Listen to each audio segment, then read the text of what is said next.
fantásticas, elas não vão ficar cruas assim como vocês viram, né? Elas vão passar por um tratamento de contraste, de cor, para elas saírem mais do naturalismo, né? Então, falta também adquirir o direito de algumas músicas. Por exemplo, tem uma música que eu uso naquela cena como é que chama? Da separação do sonho, quando separa as meninas, que aquilo ali é uma música, uma gravação do Erasmo Carlos, sabe? Então, é um negócio que custa caro, assim, conseguir comprar aquilo ali, a gente já andou sondando, e você tem que pagar o autor, o intérprete e a gravadora, né? Só o intérprete pediu, se eu não me engano, R$8.000, o Erasmo Carlos, o empresário dele. Fora isso, ainda tem que pagar o fonograma da gravadora, tem que pagar o autor da música. Então, tem isso, tem a compra de direitos, tem comprar o direito Dolby, né? Porque para você fazer uma mixagem Dolby para salas, som 5.1, não sei o que, Dolby estéreo, você tem que pagar uma licença Dolby. Então é uma série de gastos ainda que tem que fazer, de edição de sons, de licenças, de compra de música, a parte gráfica do filme também, de colocar os créditos, fazer cartaz. É dinheiro aí que eu ainda não tenho. Como foi a construção do conceito de escritor religioso do filme? E como você resolveu equilibrar isso entre o humor, tem momentos que é sério e tem momentos que é humor, tanto espiritual quanto religioso. Como foi que você resolveu balancear isso, assim, desde que teve a ideia do filme? Eu acho que é um pouco a personalidade da gente que se revela aí, né? Assim, quando a gente faz um filme, quando faz alguma coisa, um pouco... É isso, assim, eu acho que a vida é feita disso, ou seja, o que dá para rir, dá para chorar. Sempre um limite muito tênue entre drama e comédia, sabe? Então... Eu fiz vários tratamentos de roteiro. Esse é um projeto muito antigo. Esse projeto, quando a gente gravou o filme, quando a gente fez a captação, que foi em 2009, o projeto já tinha 12 anos, que eu estava tentando captar, gravar. Ele foi aprovado naquela lei Gereissati, aí entrou naquela história de captação, ainda não existia cultura de captação aqui, e eu na época não estava morando aqui, estava morando fora, e aí eu não sei se vocês conhecem essas histórias de lei, de captação, de incentivo, mas é uma coisa muito arrastada. Essa lei Gereissati mesmo, o pessoal chamava lista de Schindler, porque todo mês saiu uma lista dos projetos que iam receber dinheiro. Então, por exemplo, eu consegui o patrocínio da Coelce, que era um patrocínio era R$300 mil. A Coelce deu a carta de que ia botar aquele dinheiro no meu filme, mas o governo não liberava o dinheiro, entendeu? Não liberava o CEFIC, que é o certificado que fazia com que a empresa, em vez de pagar o imposto para o governo, depositava aquele dinheiro no filme. Entre a empresa assinar e eu começar a receber algum dinheiro, passaram 3 anos, por exemplo, sabe? Então, tudo muito demorado, Teve um momento que eu pensei em devolver o dinheiro, eu tinha um dinheiro na minha conta, assim, que não era o dinheiro todo, e não dava para fazer nada, e eu digo, eu vou devolver esse dinheiro, vou desistir. Aí quando eu pensava que eu ia desistir, de repente começou a entrar dinheiro, assim, entrou 50 mil, entrou 60 mil, sabe? Aí eu digo, não, então eu tenho que continuar. Nesse meio tempo também, foi um projeto que surgiu para ser feito em 35 milímetros. Eu queria filmar no interior, queria fazer no Cariri. A história se passava toda no interior, lá. Era uma outra história, gente. O primeiro roteiro era uma história que tinha esse núcleo da mãe, da tia e da menina, mas o que acontecia na primeira história era que a menina se apaixonava por uma imagem de São Sebastião na igreja, e era outra história. Era tão diferente que na primeira história a menina terminava despedaçada no final. Você vê como é que era. No final do filme, o pessoal pensava que a menina era milagrosa, juntavam uma galera na porta da casa dela, e quando a menina saía na rua, voavam em cima dela para arrancar pedaços da roupa, do cabelo e despedaçavam a menina. Então essa foi a primeira história que eu escrevi. E ainda bem que eu não filmei, porque eu acho que era muito pesada, sabe? Aquele primeiro filme que a gente faz assim, com gosto de gás, e quer botar todo o seu trauma de infância dentro da história e tudo. Então, 15 anos depois, né, quando eu escrevi já vários tratamentos, e o último tratamento foi para trazer a história para Fortaleza, para poder conseguir fazer o filme. Foi captado em digital, né, em mini DV. Então, já era outra história. Já era essa história mais leve, né? Uma história de perdão.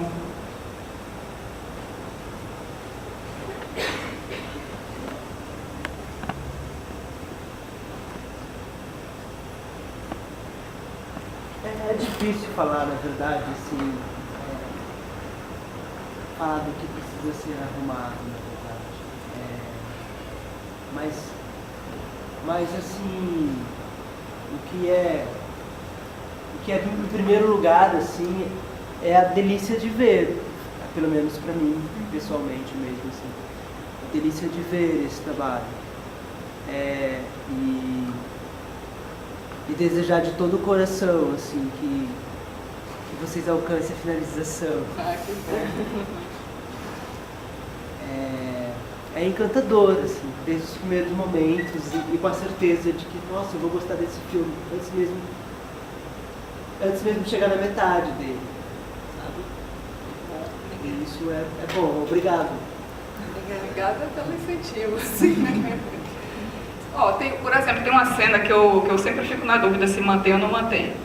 É aquela cena dos amigos de Bibinha, quando a Bibinha encontra os amigos dela na praça. Porque, na verdade, essa cena não estava no roteiro original. Mas eu fiz casting para o personagem da Bibinha. Eu trabalhei com o pessoal da CARTES, da Academia de Artes do Pirambu, que é um ponto de cultura. Eles me ajudaram muito. As crianças são de uma escola pública, Cristo Redentor, lá do Pirambu. As meninas que fazem as noivas também são pessoas próximas da CARTES. O pai da garotinha que perde o cabelo, né, da Lúcia, é o Damasceno, que é o diretor da CARTES, que também é ator, escreve. Então, o que é que eu ia dizer mesmo? Já comecei a falar da história da CARTES. Sim, dos amigos da Bibinha. Pronto, os amigos da Bibinha. Então, aqueles meninos todos fizeram casting para o personagem da Bibinha. Não tinha personagens para eles, entendeu? Só tinha um personagem. Eu fiquei com pena, porque, na verdade, os adolescentes da CARTES, que trabalhavam mais com adolescentes, eu não tinha personagens adolescentes, só tinha um personagem adolescente. As crianças, elas não eram da CARTES, elas eram de um colégio próximo, da comunidade, mas elas não frequentavam, na época não frequentavam, não eram do trabalho que a CARTES fazia. Aí eu fiquei assim, poxa, esses meninos... aí eu propus a eles deles escreverem uma cena para o personagem da Bibinha, que fossem os amigos da Bibinha. Eu dei a ideia para eles assim, escrevam vocês uma cena de Bibinha encontrando os amigos, numa praça pública, alguma coisa que mostre que Bibinha tem amigos, que ele tem a vida dele, que ele não é só a empregada, o braço direito da Francisca. Para a gente ter uma perspectiva do Bibinha, fora da casa ali. Aí eles fizeram essa cena. E eu já mostrei esse filme várias vezes para várias pessoas, assim, amigos, e todo mundo diz assim, essa cena está sobrando, essa cena está sobrando. Então, eu fico na dúvida, entendeu? Assim, se mantém ou não mantém. Essa é uma cena que eu fico na dúvida. Outras cenas que eu fico na dúvida também, se eu corto mais, são as cenas da catequese. Da irmã Ana com as crianças, sabe? Que eu já andei cortando uma inteira, mas mesmo assim eles tá um pouco longo, essa catequese aí, essas coisas tá meio longo. Aí eu não sei, são coisas assim que eu queria que vocês também me dessem um retorno do que é que vocês sentiram, se em algum pedaço o filme perde ritmo, se... não sei. Se eu puder escutar, então, dar alguma sugestão sobre a hora que a cartomante descobre que vai casar com o cliente, né? Eu penso que talvez se você fosse revelando aquela cena, não ela inteira, se você pudesse colocar ela, não diminuir ela, mas se você puder pegar a cena e dividir, colocar ela em outro momento do filme, para que ela não fique ela inteira ali, logo revelando, sou eu. Eu acho que ali você já criaria já um pouco mais de expectativa e até o momento ali você já está criando a expectativa de que aquele casal vai se unir. Então, eu acho que talvez ali, se você não revelar assim, eu acho que tem um ganho para aquela cena. Foi uma sensação que eu tive, né? Por exemplo, já colocando nessa perspectiva aí que você está. Eu particularmente eu concordo. Não é? Acho que faz sentido. Agora, na verdade, o Jane é que tem que analisar, porque ela... Não, tudo bem, só sugestões. É isso que eu estou dizendo, assim, porque na verdade, Jane, ela está precisando de você, de opiniões de todo mundo, gente. Então, assim, ela fala, mas assim, eu queria que vocês soubessem que o filme, a gente é um pouco assim, calada para falar essas coisas, porque é complicado, mas vocês que estão entrando, que estão na área, vocês realmente têm que se propor a falar. Né? Então, seria bom que cada um, se pudesse opinar para a gente, principalmente para a Jane, né? Ia ajudar bastante. Por exemplo, em relação a gente vai Microfone, passa o microfone. Vai lá. a cena do Vivinho com os amigos parece deslocada, assim, não no sentido de, por exemplo, ela poderia até ter, mas seria legal se essa cena, porque ela desloca do eixo central da trama, que é aquele pessoal, e se ao invés de ele ir até os amigos conversar com eles separadamente, se essa reunião com os amigos fosse vindo até a casa de uma das protagonistas e participando do meio, então não haveria esse deslocamento, que pareceria uma coisa do dia a dia comum da vida das meninas, entendeu? Mas ele indo separadamente, só com os amigos e só tendo aquilo, ficou uma coisa muito deslocada, muito...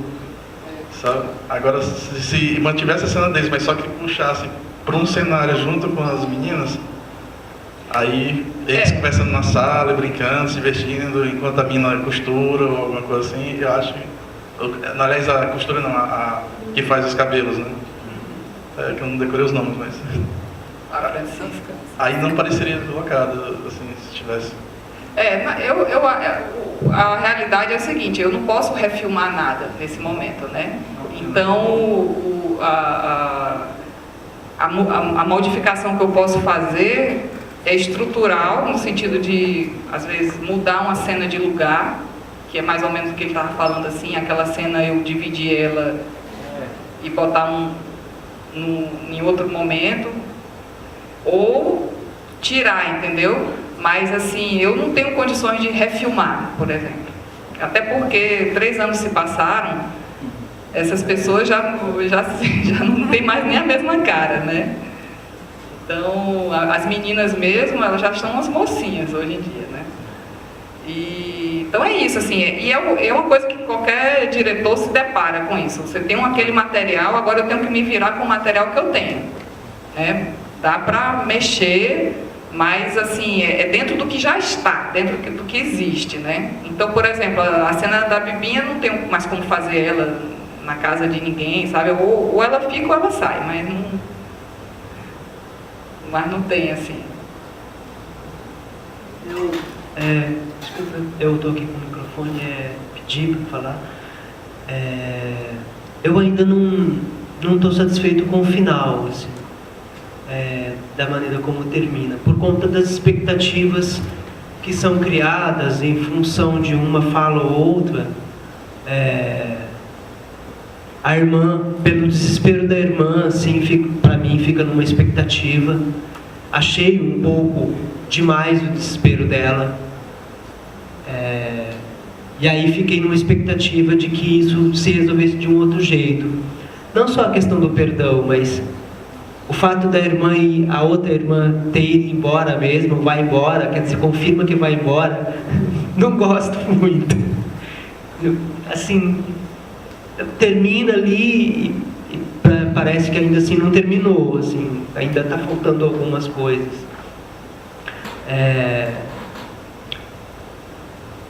Aí eu fico pensando dessas cenas, você está falando da Bibinha, né? Mas e depois como se resolve lá com eles sendo mostrados, os amigos mostrados dentro da igreja? Ali, quando eles foram mostrados na igreja, eu também falei, nossa, isso é uma provocação muito interessante, né? Porque primeiro são os meninos lá, todos na sexualidade deles, assim, né? Na feminilidade, mas depois eles estão lá na igreja no dia da comunhão. Achei uma provocação pertinente ao título. E aí, imediatamente justifiquei a existência da cena. Então é estranho, né? Essas coisas que tem que se tomar mesmo uma decisão.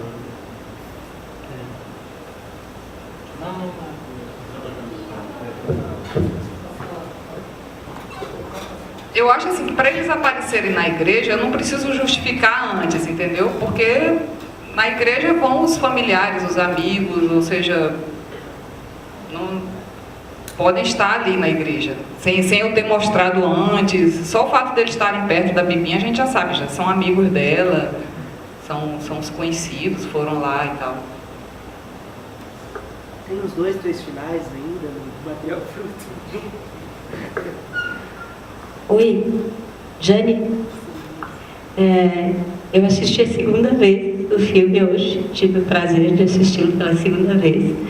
E o teu filme ele é muito feminino.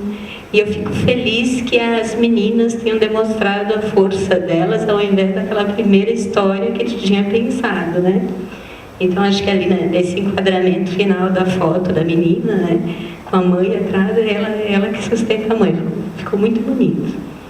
E acho assim que o que tu falou das cenas de catequese, talvez para preservar mais esse sincretismo todo, esteja pesando um pouco demais mesmo.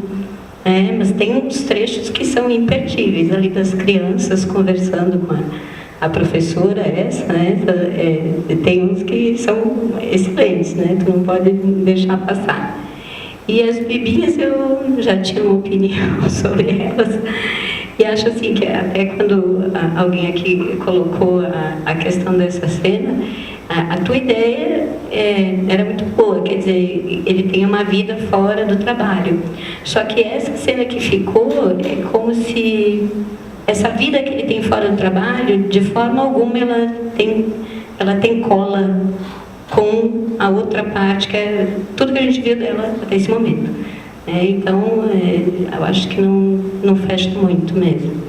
Mas vamos lá, terminar esse filme aí pra gente ver. E que tu falou de colocar um som com as chinelas da fantasma, eu acho excelente, porque eu acho assim, ela é uma personagem que no começo ela é tão forte, né? E aí, através do som, seria uma forma dela interagir com tudo que está acontecendo naquela casa, talvez em mais de um momento, né? Porque aquela fantasma ali, eu acho que ela tem uma força muito grande aí.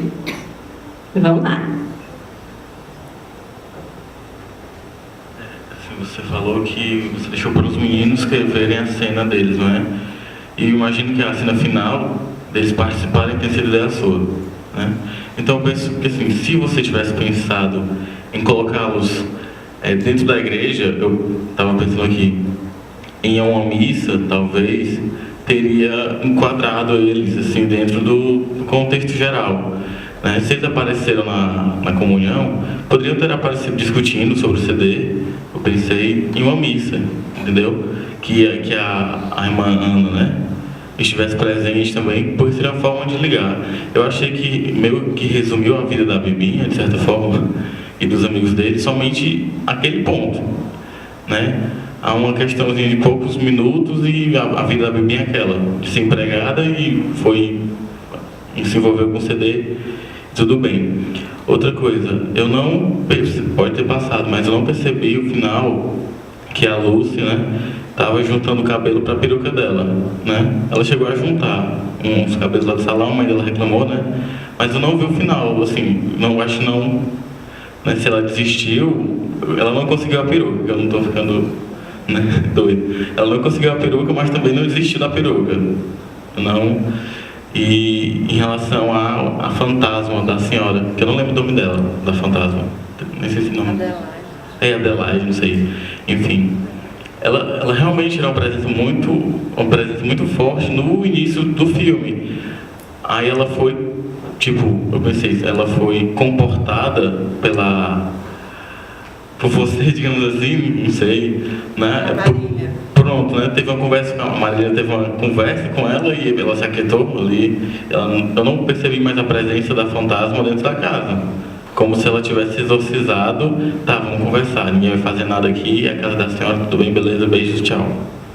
Né? Foi o que eu percebi, assim, eu percebi um pouco que foi quebrada a história da fantasma, a história da peruca, e que a Bebinha ficou, não é minha Bebinha, né, que a Bebinha achei bem excelente, assim, a Bebinha dentro do filme, mas os amigos dela, né, eu acho que a senhora ter colocado os meninos, né, que a senhora queria ter um papel para eles, bem interessante tal, mas que eu acho que a senhora poderia ter dado um contexto bem melhor se tivesse saído da senhora, assim, foi isso que eu pensei.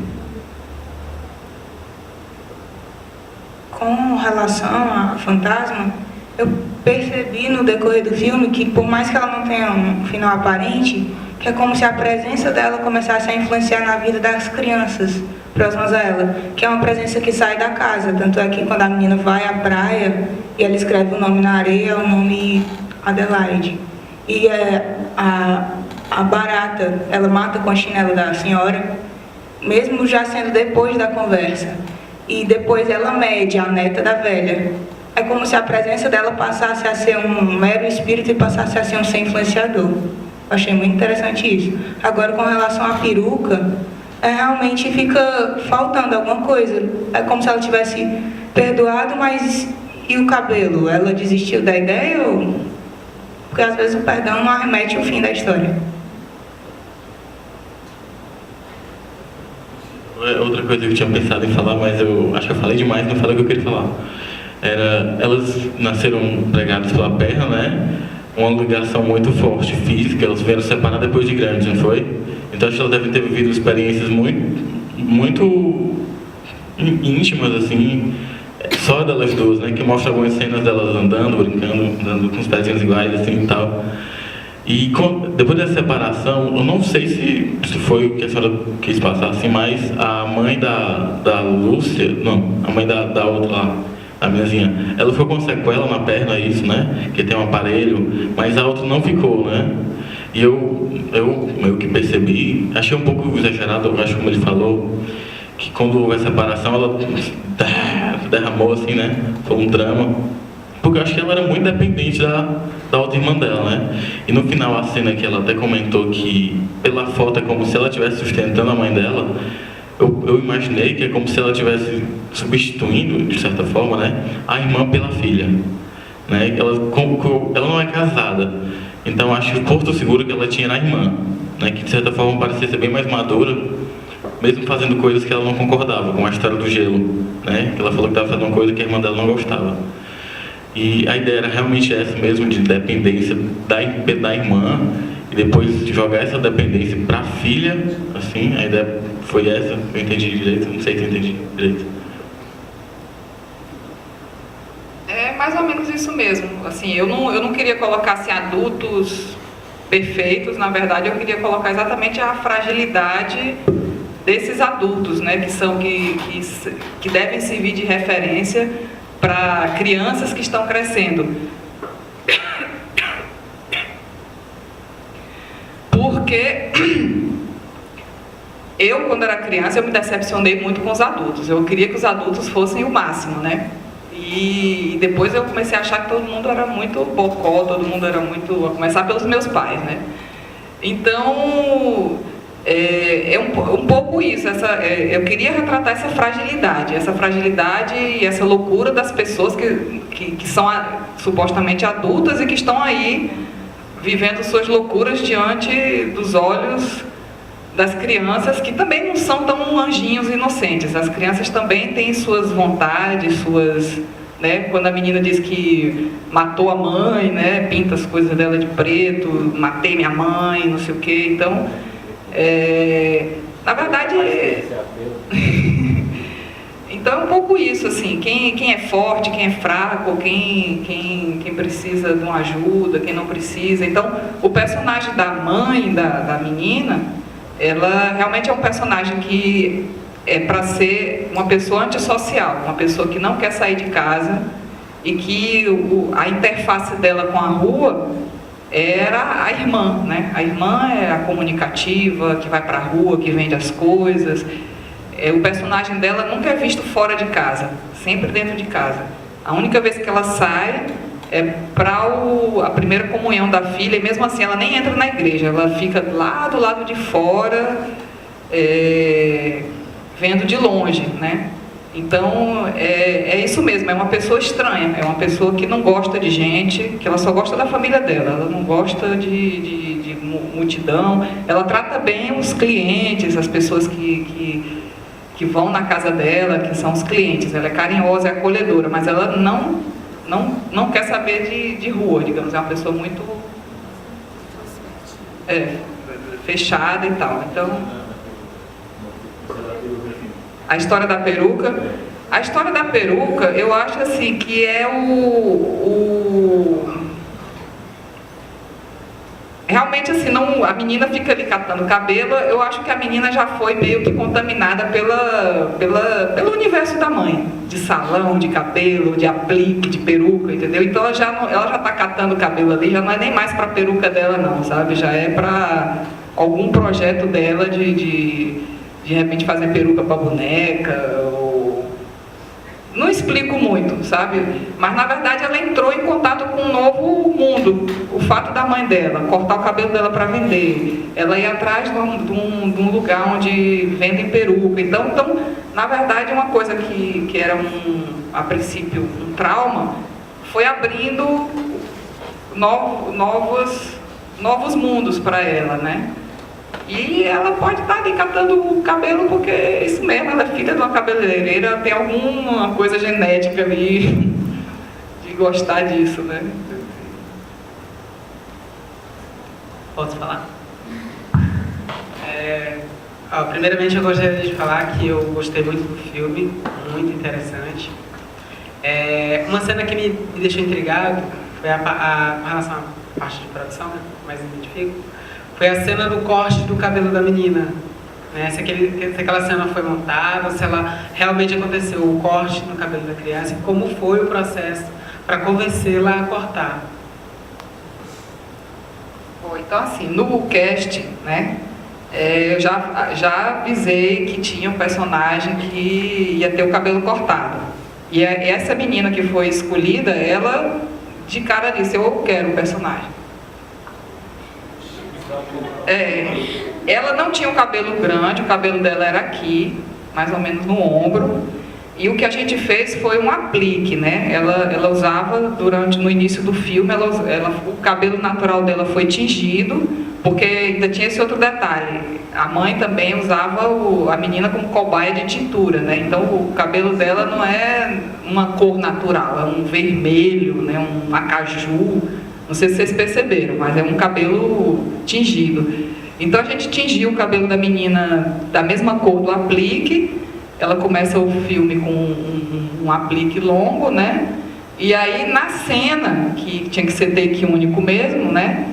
Corta o aplique e o cabelo dela. Só que o cabelo dela era mais ou menos aqui no ombro, assim, né? Então na cena realmente... Vocês viram o efeito especial da trança? Que me lembrar de um rabo de lagartixa, né? Que quando você corta, fica... Era um pouco essa lembrança. Oi, eu achei interessante do filme, muito bonito também, a cena do vestido de noiva, que a irmã já tem um vestido de noiva preparado, E aí ela tira o outro vestido, que remonta uma lembrança que, embora a gente não tenha visto, mas visualmente é muito forte. E outra coisa que eu achei muito interessante no filme foi a religião, que são muito separados, e colocá-los assim, que eles completam muito. Você não consegue mais ver o filme separado. Tipo, a personagem principal é cartomante e massagista, que é muito interessante, que são duas coisas extremamente diferentes, né? E a cabeleireira, que é muito religiosa, muito ligada à estética mesmo, e quando acaba a fé nela em Nossa Senhora, ela vai lá e não, vou arranjar outro santo e vai ser a Santa Mandioca. E fica lá por isso mesmo. Eu achei muito legal e queria saber como foi o processo de ligamento.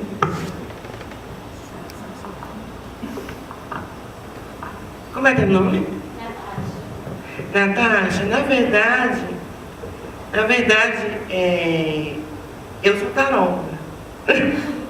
Então, assim, quando o Jane me convidou para participar do filme dela, claro que o tarô não tem nada a ver com as cenas que você viu do filme, né? É um pouco de utopia ali. Mas quando o Jane me convidou, foi um prazer, assim, inenarrável, porque isso é uma pessoa que tem um coração do tamanho do mundo. E ela juntou o que eu entendi do filme, porque eu também sou igual a todo mundo aqui, uma telespectadora. Então, o que eu percebi? Que todas as religiões, na verdade, é uma só. Independente da tua crença, se é uma mandioca, se é se é uma imagem de gesso, mas tudo que te leva a isso é a fé, é acreditar em um Deus só. Então, assim, o que eu acredito que Jane quis pôr nesse filme foi a questão da fé, independente de qualquer religião. Porque todo mundo fala que pombagira faz mal, né? E, no entanto, no filme ela ajuda, né? Ela tira 3 obsessoras de cima de um rapaz, e o rapaz consegue ser feliz, né? Então, assim, a outra é católica e fica descrente de Nossa Senhora porque sofre uma decepção e aí quer acreditar na mandioca, né? Então, assim, eu percebo nisso uma coisa muito bonita da fé, né? Da concepção de religião, porque até o próprio título do filme condiz com o que ela fala, né? Porque na hóstia, quando quem é católico vai receber hóstia, então o que fica na saliva, entre os dentes, são a própria hóstia, né? Que é o corpo de Cristo chamado na Igreja Católica. Então, eu acredito muito nessa percepção de Jane, mas aí ela é que tem que falar melhor. Eu só peguei o microfone para falar, gente, porque você falou na questão do tarô.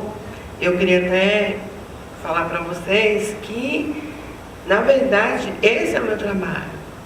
E Jane me propôs, assim, eu não sou uma atriz global, nem eu estou longe disso, né? Foi uma proposta que eu aceitei e levei, assim, numa boa, e acreditei no trabalho, que foi muito bacana, as pessoas, a galera muito legal, a gente trabalhou pra caramba. Isso aí que vocês estão vendo não é um milésimo do que a gente gravou, porque tem muita cena. Tem cenas da cozinha, a gente conversando sobre isso, sobre a questão de ser irmã, né, a diferença que a gente tinha de corpo, de tudo.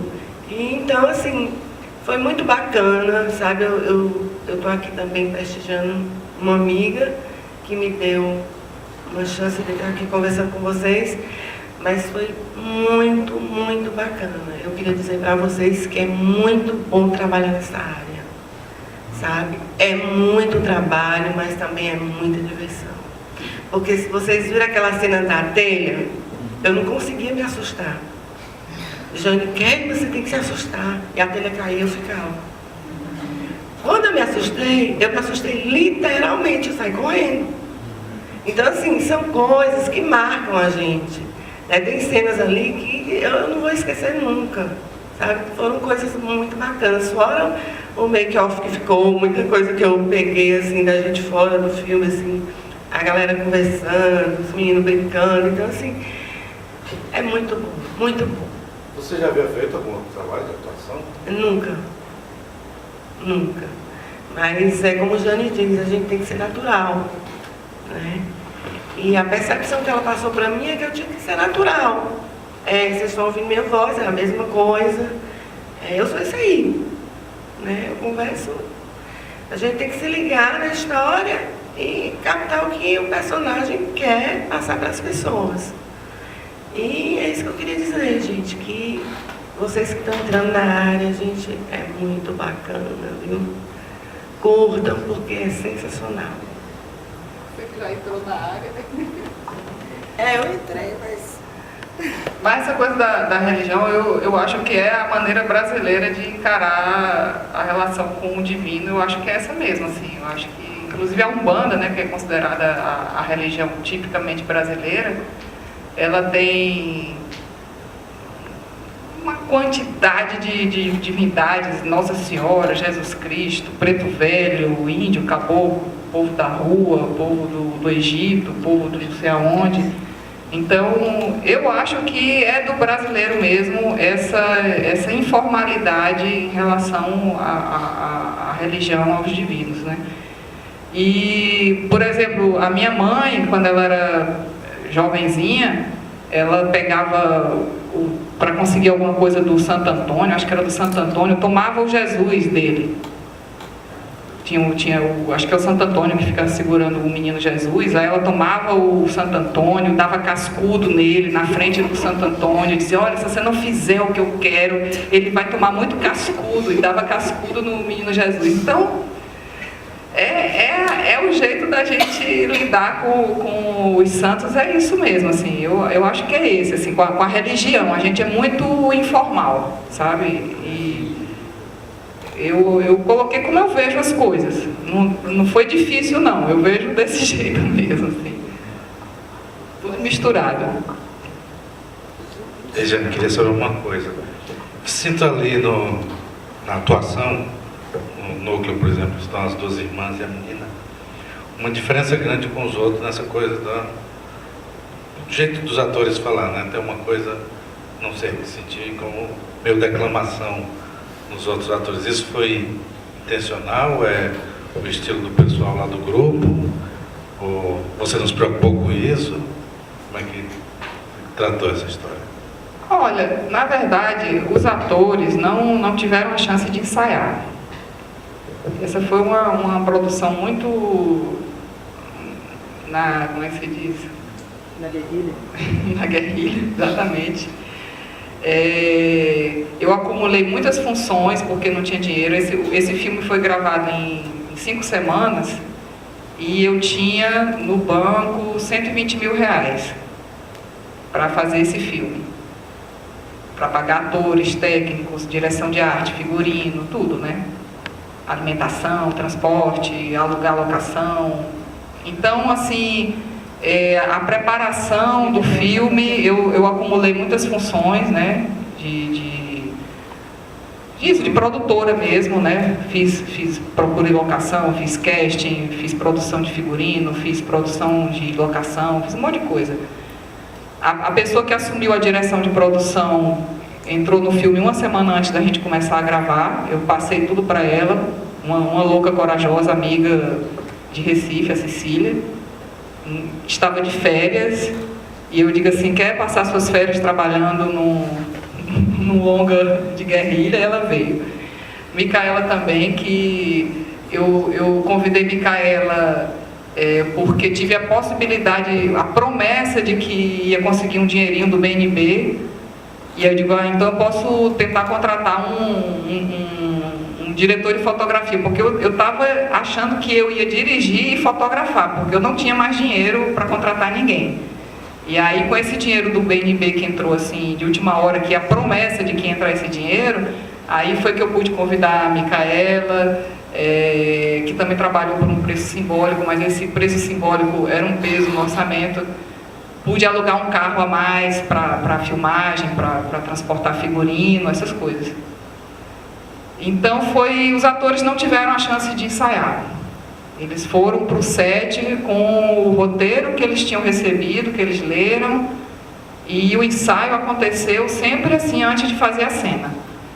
E tinham pessoas que eram atores, com experiência de atuação, e outras pessoas que não, né? Então, por exemplo, a Kedma não, Ana Marlene, excelente atriz, né, que faz a Francisca, com muita experiência, a Maria Fernanda também, uma pessoa que tem experiência, mas o menino que faz o Linneu, não, é um músico, e assim vai, as crianças, né, foi meio uma loucura mesmo. Então, se tem alguma coisa assim que pega um pouco, talvez assim, o ritmo, a gente realmente não teve tempo de ensaiar, de fazer uma coisa mais trabalhada, né, assim, de harmonizar, né, harmonizar os estilos de atuação, né, porque o difícil quando você pega pessoas assim, até mesmo atores, mesmo quando você trabalha com atores, um ator vem de uma escola, outro ator vem de outra escola, cada qual tem uma maneira de construir o personagem, tem gente que dá o melhor de si na primeira tomada, tem gente que precisa ir trabalhando uma tomada, outra tomada, até entrar no personagem, até entrar na cena, a cena sair mais orgânica. Então, eu acho que eu tive muita sorte, porque eu estou satisfeita com o resultado, sabe? Eu estou bem contente com o resultado dos atores, assim, para o que foi a falta de ensaio e tudo, e isso de misturar gente que é ator com gente que não é ator, eu acho que deu uma liga aí. Eu quero dizer também que eu gostei muito, e para quem viu no Passo da Véia, você já tem um estilo Jaime Malaquias, viu? Essa coisa da atuação, porque não relembra. Essa coisa da irmã... Só um instantinho, por favor. Como que é seu nome? Amaury. Ô, Amaury, me fala uma coisa. Por que você perguntou se eu já tinha trabalhado? Trabalhei muito ruim? Não. Gostei muito de você com a Maria Fernanda e a menina. Foi isso que eu notei por contrário. Não, mas gente, eu estou perguntando porque é sério, eu pergunto para a Jane. Exatamente o contrário. A Jane fala, não, que você saiu bem. Eu falei, não sei, porque é difícil para a gente, que nunca trabalhou, quer dizer, que está atuando pela primeira vez, conseguir se ver de uma forma que você me vê, que Jane e outras pessoas, entendeu? Por isso que eu estou perguntando. Obrigada, viu?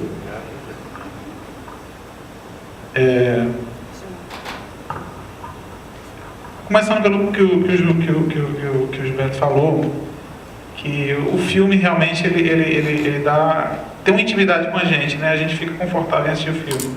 Então é um filme bastante agradável e tem muita identidade, a gente sente alguma identidade muito forte com o filme, sem saber que identidade é, mas tem. Então esse eu acho que é um ponto muito forte do filme.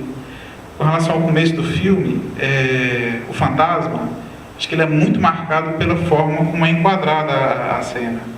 Você tem aquela câmera que treme um pouco mais, a câmera que vem de cima, como se fosse o próprio fantasma assistindo aquele diálogo. Então, aquilo ali cria uma expectativa da presença do fantasma em boa parte do filme. Então, acho que é fundamental continuar a presença dele, mesmo tendo aquele ponto de diálogo que ela tem com o fantasma, para o fantasma ficar mais tranquilo, ficar, né, não perturbar. Mas ele teria uma presença, como já falaram aqui, de outra condução, mas uma presença através do som, já que não tem como, né?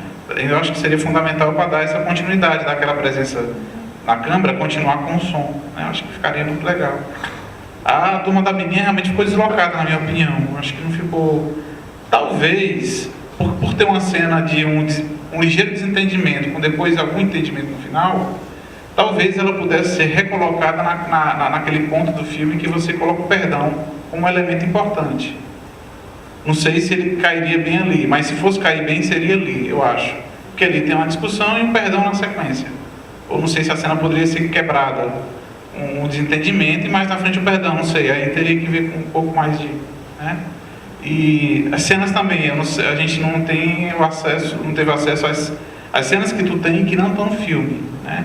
Então pode ter muito elemento interessante aí que pode ser incorporado no filme, como, por exemplo, a cena que falaram do sofrimento da irmã, quando uma foi embora e uma ficou com sofrimento. Não sei se algumas cenas poderiam entrar como um flashback de alguns momentos, no final do sofrimento dela, de alguns momentos de felicidade, ou de algum momento que remetesse a um consolo, né? Porque, afinal de contas, a irmã dela partiu para ser feliz, né? Viver a vida dela. Então, algum flashback que mostre um consolo, dentro de uma reflexão dela, assim, de flashback, alguma coisa nesse sentido, né? Mas, com relação às crianças, se tiver mais cena com as crianças na catequese, é melhor colocar. Eu entendo aquelas cenas como condutoras de cada momento que você vai avançando na história, elas vão dando o elemento e vão pautando o elemento do que vem de novo nas relações, né? Então, além de ser uma cena que agrada muito e que está muito bem feita, que é muito interessante, aquele momento da catequese, a forma como foi construído também, aquela leveza, como foram tratados os assuntos, cada coisa que é pautada em cada momento da catequese, ela vai levando a história, vai fazendo a história avançar, Então, assim, as crianças e a catequese, ela é o fio condutor, assim, que vai levando a história, né? Num bom termo, assim, num bom ritmo. Então, assim, se tivesse mais algum elemento se tiver mais algumas cenas de catequese que pudessem ser pensadas, se podem ou não ser colocadas no filme, para dar um avanço em algum ritmo, ou então poder reenquadrar essa questão da turma da Bibinha e tal, né? Poderia ser interessante, né? Assim, acho que, em geral... É muito próximo do que o Alexandre está falando. Na verdade, eu ia perguntar. Fiquei com essa curiosidade de saber como que você tem pensado em fazer esse tratamento. Porque, com relação, né, retomando aqui a fala do Alexandre e de outras pessoas, com relação à presença dessa avó morta, desse fantasma na casa, né?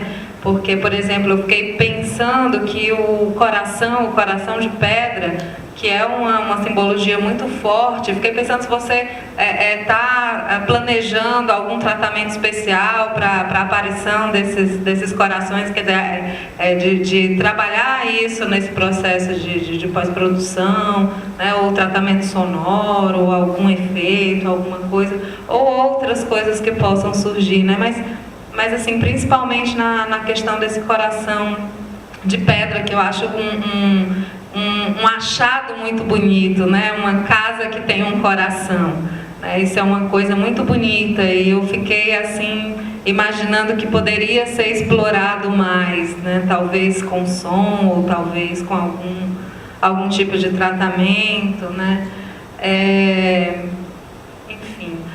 Fiquei pensando também que, com relação à cena que parece deslocada, e até pela sua fala, Jane, que assim, é mais uma homenagem aos meninos do que realmente uma necessidade do filme. Mas, de qualquer maneira, fiquei também pensando que ela poderia ser deslocada para um momento mais próximo do final, quase como se fosse um a caminho da igreja, alguma coisa assim, não sei, que de alguma forma potencializaria essa reunião final de todos, né? É claro que não precisa de justificativa para a Bibinha estar com os amigos na igreja, mas acho que traria esse significado de comunhão, de perdão, de encontro, né? Todo mundo, de todas as crenças, de todos os jeitos, na igreja, e essa igreja como esse símbolo de, não, enfim, de uma igreja católica, mas de um lugar de comunhão, onde que as pessoas possam,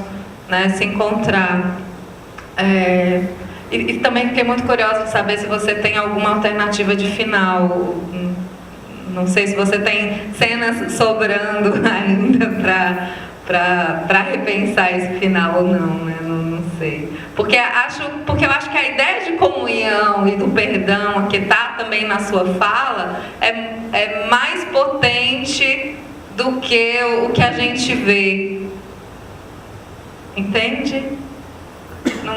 Mas aí eu não sei o que você tem guardado que poderia trazer, né? Só complementando, dentro do que ela colocou, muito mais simbólico para toda a história que foi contada seria terminar dentro da igreja do que naquela cena externa, né? Na própria igreja. Ou no coração de pedra rotavante. Eu sinto falta, por exemplo, da sugestão assim, então essa irmã abre um vestido, que tal, sabe? Mas aí o rapaz também diz assim, que tal, né, a gente casar todo mundo junto? Parece que é essa ideia, assim. Mas aí o rapaz, por exemplo, também diz assim, alguém sempre merece, como diz Nelson Rodrigues, merece uma cunhada, né? Quer dizer, essa coisa que fica subentendida, mas aí não acontece, não volta, né? Aqueles pecadinhos que tem que existir, né? Aí termina assim tão bem demais, sabe? Assim, quer dizer, só chora e tá tudo bem, o perdão, não, e os pecadinhos, sabe? Ainda estão faltando? Eles ficam latentes, né? Eu acho que o interessante é isso, é jogar uma iscazinha assim e o pecadinho fica na cabeça da gente. Como possibilidade, como possibilidade de pensar naquilo. Ou seja, a irmã pensou, ou seja, a nível de desejo, ela nunca queria ter se separado. Vai entender por quê. Ela nunca queria ter se separado da outra. Achava que completa, ela estava grudada. E que ali sim elas eram especiais, elas eram como deusas, nós éramos como deusas, né? Na Índia tem isso, né? De que pessoas assim com a normalidade são consideradas semideuses, né? Gente toda deformada é meio um semideus. Então é um pouco essa relação, né? O que é normal, né? O que não é normal. Né? Se elas nasceram grudadas, será que realmente não era melhor que elas tivessem continuado grudadas? Uma aceitou, outra não aceitou, né? Então, assim, não dou resposta, dou só... São provocações mesmo, assim, Na questão, por exemplo, da falta do fantasma, eu acho que falta muito mais do fantasma justamente com a presença dessa mulher que fica em casa sozinha, né? E ali é que o fantasma tem que se inserir, talvez, né? Porque afinal de contas, se ela fica na casa mais sozinha, o fantasma tinha que aparecer para ela, assim. Isso é outra coisa também, assim, de que o fantasma foi uma negociação da outra irmã com o fantasma. Meio que o acordo foi feito ali. A impressão que eu tenho é que ela nem contou nada para a irmã, entendeu? Que meio que abafa o caso, assim, não vou dizer para ninguém que eu estou alugando uma casa mal assombrada não, entendeu? Porque ela é safa, ela não vai chegar a trazer fazer a irmã vir do interior para a capital e dizer, olha, eu estou alugando uma casa mal assombrada para a gente morar, né? E estavam se mudando porque ela rompeu um casamento na véspera de casar, descobriu que o cara engravidou outra menina e tal. E a menina tirou o gelo do feitiço, e agora? E agora? Esse casamento não vai dar certo. Com relação ainda à irmã, que a gente percebe, além da vida natural, a gente percebe como se as bonecas também tivessem expressões e como se representassem, junto com os personagens. E tem uma parte que me intrigou bastante, que foi quando a irmã, que é a costureira, ela faz vários bonecos, coloca dentro de uma cesta e coloca eles para rodar. Eu penso que essa irmã pode ter um distúrbio ligado à sociedade e tal. Eu quero saber qual a sua intenção em colocar ela fazendo os bonecos rodarem. E também com relação às primeiras imagens, os primeiros cortes de cena, onde pegava como se fosse o ferrugem corroendo a paisagem, e algumas imagens que teve uma hora que era uma parede meio manchada de amarelo, parecia como o surgir do sol, mais ou menos assim. Se há alguma intenção também naquelas primeiras imagens? Pergunta. A intenção é a do olhar mesmo, sabe? Aí já entra... Assim, é como se, quando a gente faz um filme, são muitas camadas de pensamento, né? E não é uma coisa linear, nem tudo está ligado, assim. Então, por exemplo, esse olhar para as coisas, para os detalhes, para o tempo, para a passagem do tempo, né? É um olhar fotográfico mesmo, né? Um olhar de carinho pelas coisas, pelo tempo corroendo as coisas, né? das casas serem um pouco testemunhas da nossa vida. Uma coisa que eu sofri muito com esse filme, assim, na busca de locação, era que eu queria uma casa comprida, uma casa de corredor, sabe? Uma casa essas casas geminadas. Porque visualmente essa casa de corredor, assim, comprido, para mim era como se fosse a casa que tem um tubo digestivo, sabe? Que vai digerindo a gente, sabe? Assim. Então, esse corredor para mim era muito importante. Eu não consegui, de jeito nenhum, uma casa desse jeito. Então, foi uma coisa assim, ter que aceitar a casa que eu encontrei, né? A casa possível, né? E que era minúscula, ou seja, essa casa minúscula se transformou numa casa maior do que ela era, porque, por exemplo, o quarto que era da menina também virou o quarto de massagem. A gente tirou tudo, adereçou para ser o quarto de massagem. O quarto, que era o quarto que a gente vê um quarto com a cama de casal, a gente supõe que as duas irmãs dormem no mesmo quarto, né? Uma na rede, outra na cama, ou as duas na mesma cama, a gente não sabe direito onde é que elas dormem. Mas aquele quarto a gente fez o salão da cartomante também. Então essa casa que era minúscula, acabou ficando maior porque a gente foi aproveitando os espaços, tira tudo, adereça de outro jeito, faz outro cenário aqui. Fica aqui atrás, fica numa vilinha aqui atrás. A gente usou a Casa Amarela como base de produção. O salão de beleza da Francisca também fica do outro lado, fica ali perto daquele bar onde acontece pré-carnaval e tal, fica por ali, um salão de esquina, um salão de beleza por ali. Então a gente tinha a Casa Amarela aqui como base de produção, de figurinos, os atores se prepararem. Bom, eu percebo assim que tem várias camadas de história, talvez não caibam, são camadas grandes de história, na verdade, eu acho que nem cabem num filme, mas são lindas de serem mostradas num filme. Por exemplo, remonta o elogio ao Coração de Pedra, que eu acho que é muito bonito isso. Várias histórias que a gente fica ansioso para ver mais daquilo. Por exemplo, aquela boneca que o Linneu está construindo, depois ela dança. Essa fantasia que tem no filme, ela é uma força no filme. Eu acho, na verdade, que essas coisas que a gente pode chamar de fios soltos, assim, que não emendam, eu acho que isso é um grande cabelo, eu acho que isso é uma grande teia, que na verdade dá uma potencialidade ao filme que, na minha concepção, eu fiquei querendo mais filmes, sabe? O tempo todo, inclusive. Isso é até difícil de construir, porque normalmente a gente constrói isso em plot points e tudo, né? Bem complexo para serem construídos, e cada pequeno detalhe desse já fica chamando mais. Então eu acho que, na verdade, talvez uma questão de ritmo possa potencializar muito, na verdade, essas coisas, ao invés de a gente ficar procurando talvez um material bruto, alguma coisa que possa vir a arrematar esses fios, talvez você, como conselho aí para essa estrada futura ainda de finalizar o filme, repensar, pegar esse material bruto só para potencializar mais e mais isso que já está bem construído, inclusive.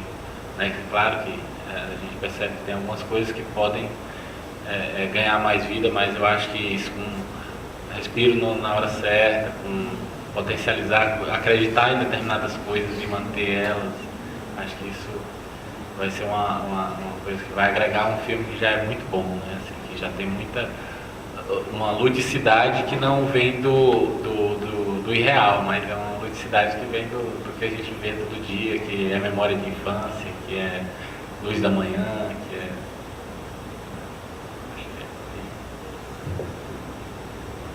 é... Você falou agora da locação. Era uma pergunta que eu queria fazer em relação à criação do cenário e da arte, assim, se tinha alguém para fazer a arte, ou se você acumulou essa função, assim, como que foi pensar esses cenários, porque tem tem algumas cenas assim que você... Aquela cena dos caixões, das noivas, né? São cenas assim que você vê numa criação de cenário, né? E mesmo na arte, nas roupas das pessoas, os objetos né, do cenário, assim, dos objetos em cena, né? E tem referências em relação a isso, e quais são as suas outras referências, assim? Então, o diretor de arte do filme é o José Adjafre.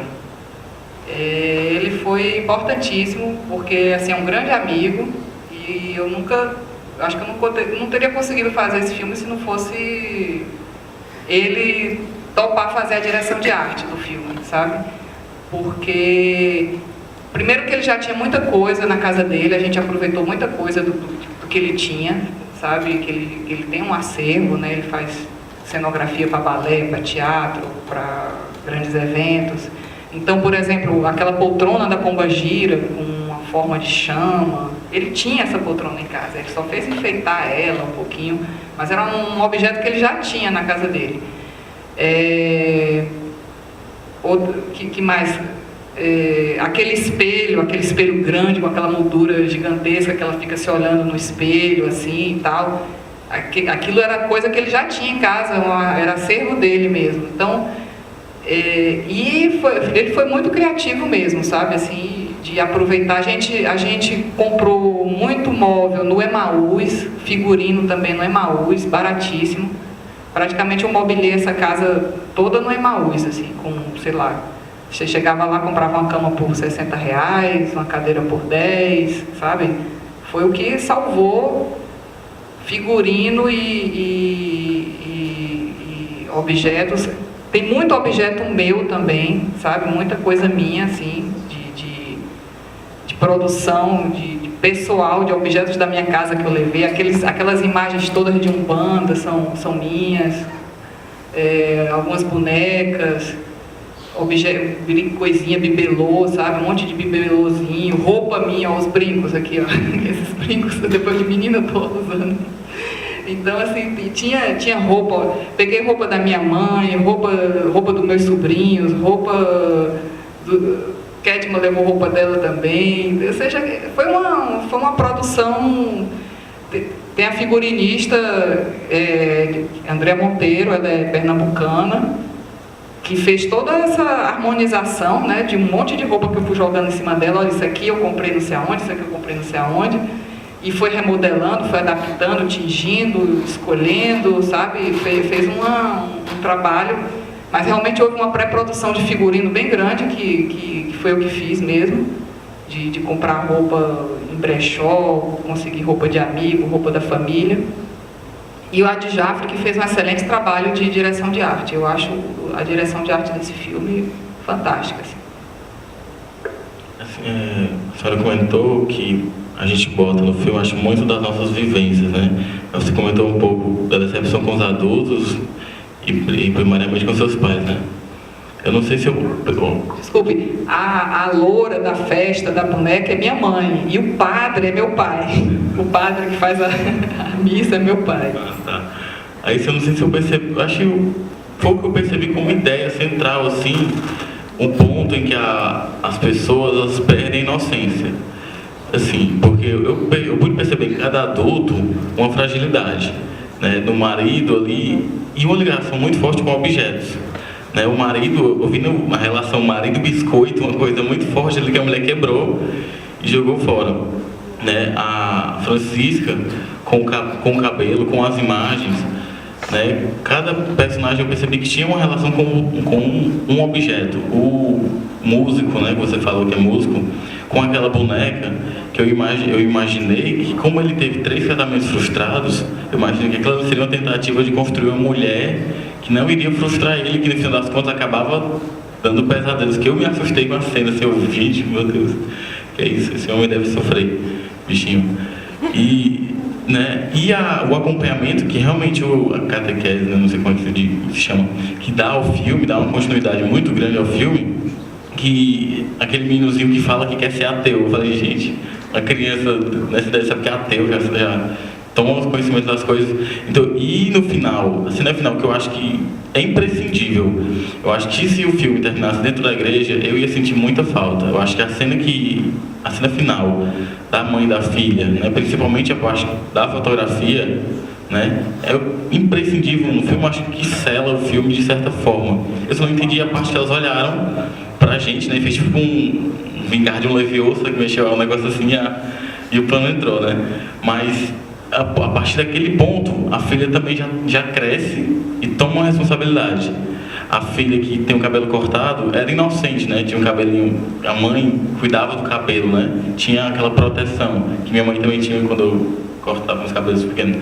Quando a mãe dela cortou o cabelo da força, eu percebi que ali ela meio que amadureceu a criança. Mais uma criança que amadureceu, que se revoltou com a mãe, né? Criou um ódio, mas passou. Então acho que a ideia central do filme, se eu tivesse escrito, eu acho que eu teria escrito dessa forma, né, também, porque a gente tem a decepção, né? Quando a gente é criança, tudo é lindo e o mundo é perfeito, cheio de unicórnios. Aí vem as decepções, cada um né, cada qual, com a mãe, ou com o pai, ou com um biscoito, ou com a mulher, não sei. E cresce, né? Se torna um adulto. Acho que o filme é isso, a passagem a perda da inocência com os adultos que não são perfeitos. É isso mesmo, assim?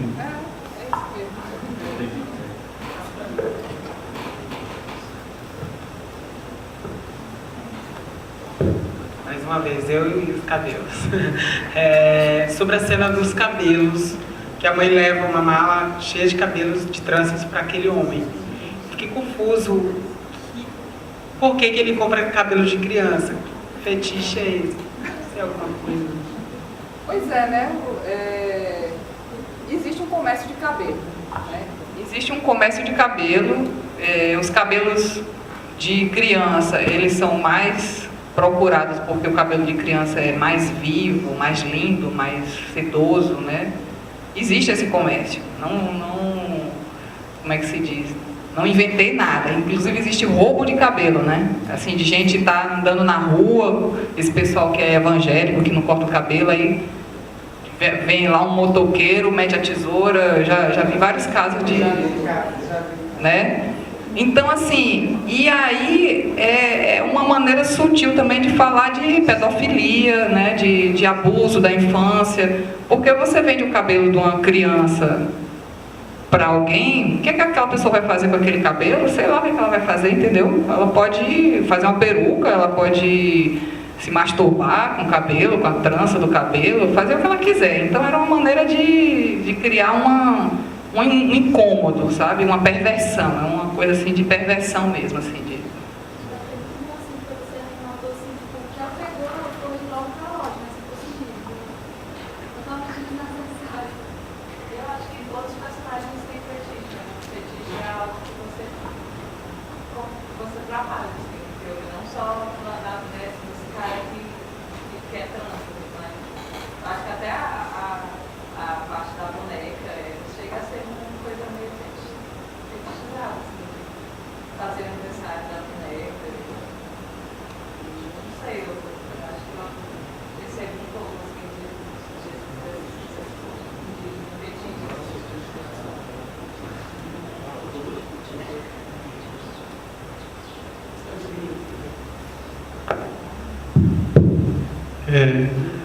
Tu falou dos percalços que teve, desde a captação até a realização do filme, né? Passou muito tempo e os recursos foram bem menores do que se precisava, né, para fazer o que tu tinha idealizado.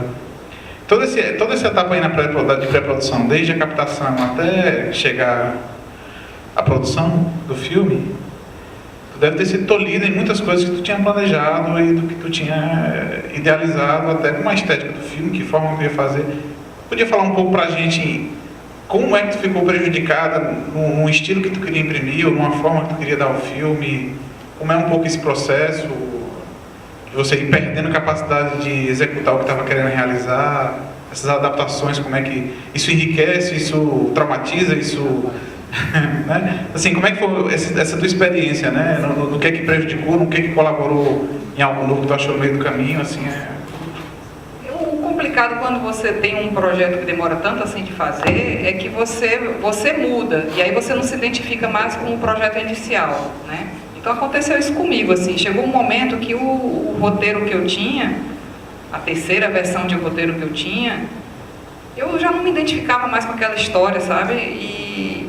E aí eu precisei reescrever mais uma vez, aí eu tive auxílio, eu encontrei motivação para trabalhar com uma menina que escreve roteiro não, que é escritora de livros infantis, que eu conhecia através de internet, de blog, que eu visitava o blog dela todo dia, é a Índigo, é Ana Cristina Ayer, mas ela é mais conhecida como Índigo, é escritora de livros infanto-juvenis. E eu era fã dela de blog, né? Interagia, ficava comentando os posts dela, não sei o quê. E eu ainda tinha um dinheirinho assim para usar no roteiro, e fiz essa proposta a ela de me ajudar a escrever um novo tratamento do roteiro, né?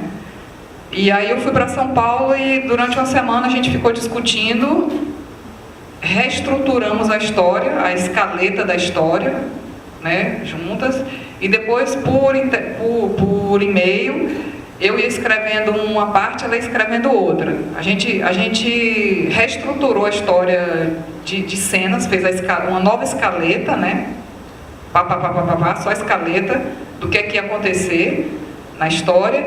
Aí, assim, tu escreve as que tu sentir mais afinidade, as cenas que tu sentir mais afinidade, eu escrevo as que eu sentir mais afinidade, e a gente ia mandando uma para outra, assim.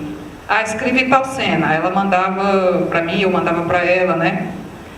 Esse roteiro foi que, esse trabalho com essa menina foi que me deu coragem de voltar de novo para a história, porque chegou um momento que eu não via mais saída na história, na história que eu vinha desenvolvendo, e que era que se passava no Cariri, que a menina se apaixonava por uma imagem de São Sebastião, e não sei o que, não sei o que.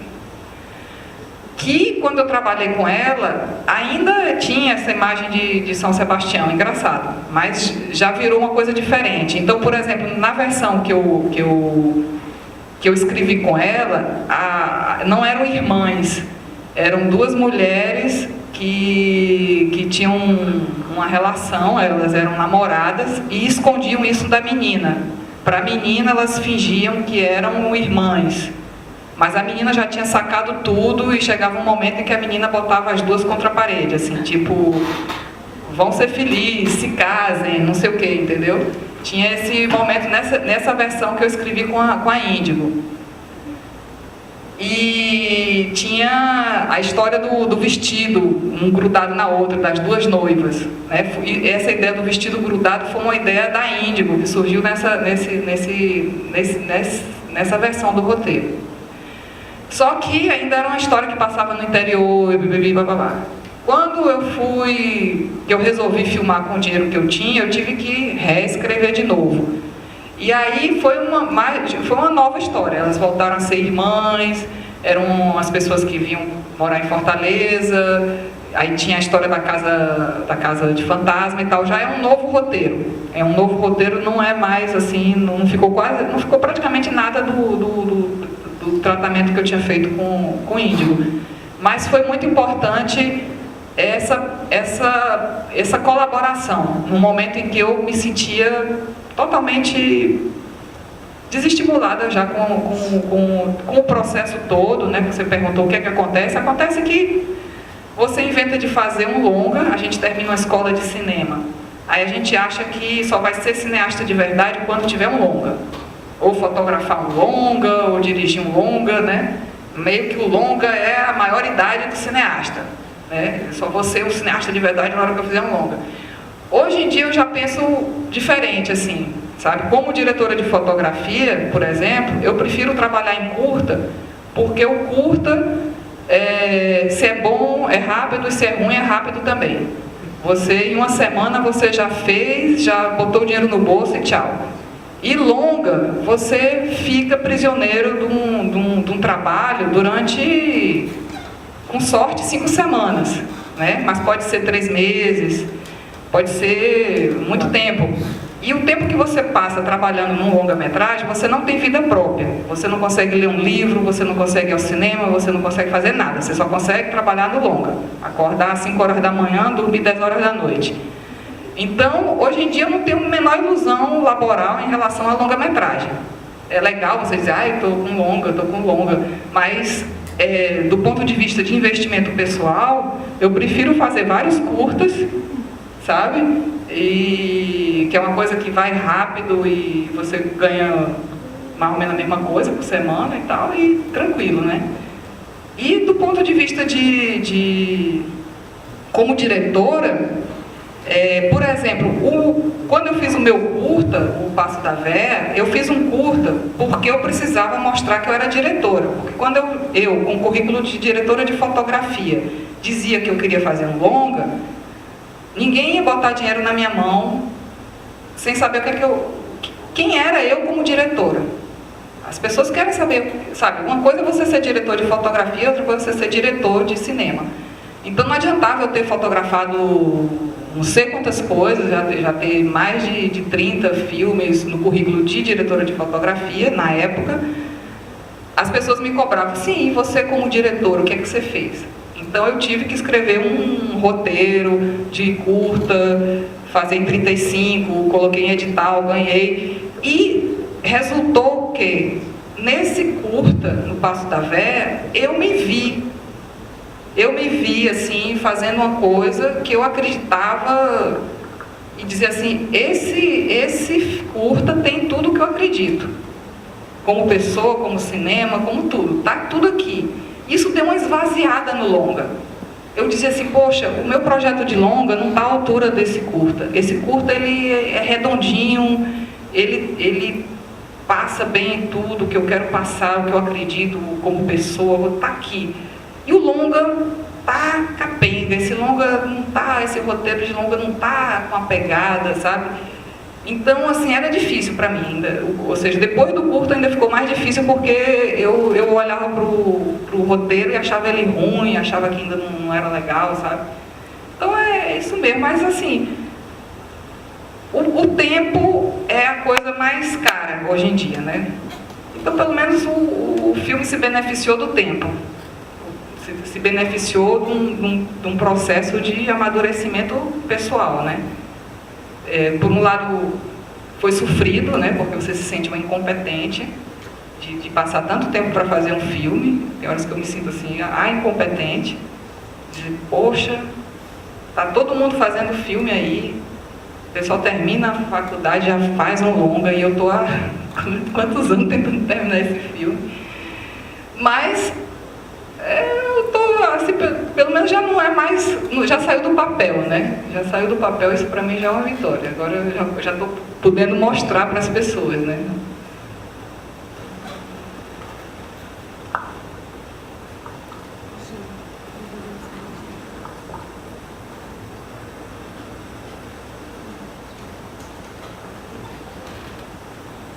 E aí, galera?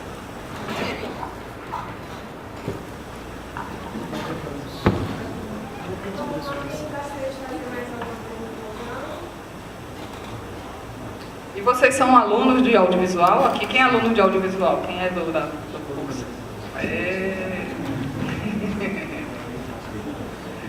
Desejo muitos longas para vocês. Mica, quer falar alguma coisa? É um trabalho lindo de fotografia de Micaela, viu? Isso aí foi captado com mini DV, equipe mínima. Era a equipe de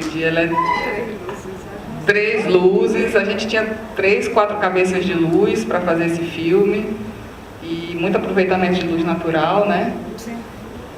As casas foram escolhidas porque não tinham fogo, que a gente podia tirar as telhas, botar a telha de vidro para aproveitar a luz natural. Tu é doida, é? É muito trabalho, né? Você colocar uma coisa assim. Topar uma parada dessa.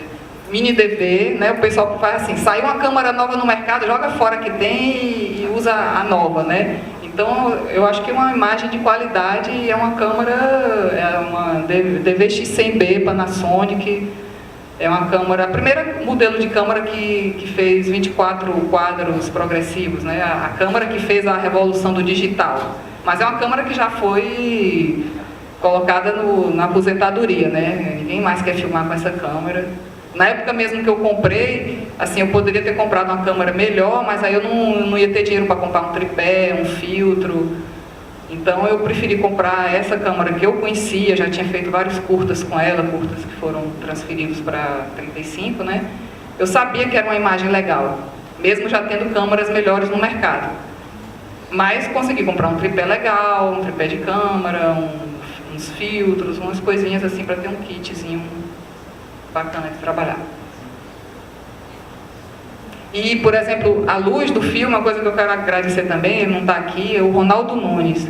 Ou seja, no perrengue que eu estava, sem dinheiro para alugar luz nem nada, ele soube, não sei como, num coquetel, em algum lugar, alguém comentou, a Jane vai fazer um filme, a Jane está aí tentando fazer um filme, e ele mandou um recado, ele não me conhecia pessoalmente, nem eu conhecia ele pessoalmente, ele mandou um recado assim, diga para essa moça vir aqui e pegar o que ela quiser. Então foi assim, realmente uma ajuda inesperada que foi uma das pessoas que tornou o filme possível, foi isso também. Ele emprestou umas luzes para o filme. A gente nem podia pegar o que a gente quisesse porque a gente não tinha como transportar, né? Então, tinha que caber numa Kombi.